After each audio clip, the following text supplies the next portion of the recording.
So this video is for after you've done some learning of the somatosensory pathways, and so this is in order to have an approach to go actually from the symptoms back to where the lesion might be, instead of going from the lesion to the symptoms, which I think it's easier to first learn it from lesion to symptoms, but now if you've already learned that a little bit, then we can start to work backwards. This is what you actually have to do as a physician. So we're going to talk about what happens if the symptom is loss of pain and temperature on the left side of the body. Okay, so the first thing that I want to do is make myself a little cheat sheet. Okay, so I'm going to say pain and temperature. What is the major tract associated with that?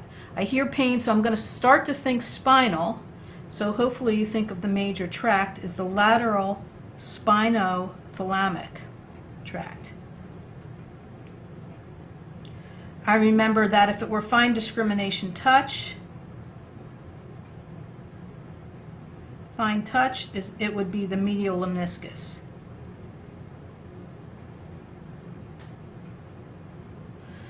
Okay, so if it were non-conscious proprioception, right, non-conscious, then it would be a cerebellar one, right? So that would be the dorsal spinal cerebellar. Spinal or spinocerebellar. Okay, so I also didn't hear, this is all body information, but what if it were head and face? Then I would hear the word trigeminal, right? Trigeminal, so that's face. Okay, so now let me go back to my problem. So it's body, so it's not going to be trigeminal. Okay, it's pain and temperature, and there's no effect on fine discrimination touch. All fine discrimination touch is in tract. So this is not the answer. Okay, so that's not the answer. Okay, and there's no loss of proprioception, so this is also not the answer. Okay, so now I've narrowed it down to somewhere within the pain and temperature pathway. Okay, somewhere within this whole pathway. This is the major tract name, but is it actually in that tract, or is it somewhere else? Well, one thing we can look at is that I said it was the whole body. Okay, so it's not focal. So in theory, you could have a lesion of, for instance, ganglia, right? But what if you had a lesion of dorsal ganglia? You'd also have a loss of fine discrimination touch, right? So now you know it's not in the ganglia. The same thing with VPM, right? The thalamus or the cortex. In those cases, you're not going to have pain and temperature isolated. Okay? So it's not in the cortex, it's not in the thalamus, it's not in the ganglion. Okay? So what about the dorsal horn? Could it be in the dorsal horn? Okay, so remember that you have those free nerve endings and they come in, they have their first order cell body in the dorsal root ganglion. Okay, and then they come in and they come into the spinal cord.